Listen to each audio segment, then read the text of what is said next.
মেসেঞ্জারে হোয়াটসঅ্যাপে ভিডিও দিছে, দেখি আমার বাড়ি ধাউ ধাউ করে জ্বলতেছে। দেখেন জ্বলতে জ্বলতে বাড়িটাই নাই।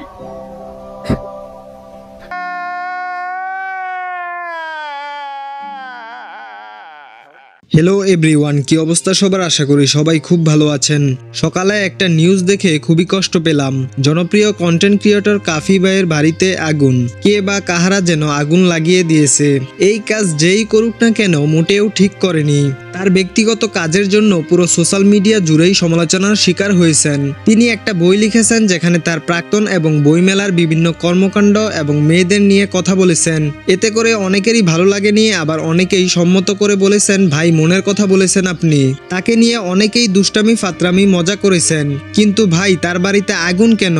তার ব্যক্তিগত জীবনের সাথে আগুন লাগার কি সম্পর্ক?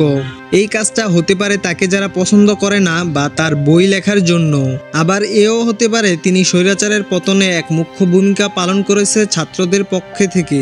এজন্য সুযোগ বুঝে সেই কাজের জন্য আজ হয়তো প্রতিশোধ নেয়ার জন্য এই কাজটা করেছে। তার পরিবারের মতে এই আগুনে নগদ টাকা এবং স্বর্ণালঙ্কার সহ 50 লক্ষ টাকার মতো ক্ষয়ক্ষতি হয়েছে। একবার ভাবুন তো, আপনার সাথে সেম কাজটা যদি হতো তাহলে আপনার কেমন লাগতো? এই কাজটা ভাই যেই করুক না কেন খুবই বাজে করেছে। এই কাজকে জানাই তীব্র নিন্দা এবং প্রতিবাদ। ভিডিওটা দেখার জন্য সবাইকে বেশি বেশি করে শেয়ার করে দিবেন। সবাই ভালো থাকবেন। আল্লাহ হাফেজ।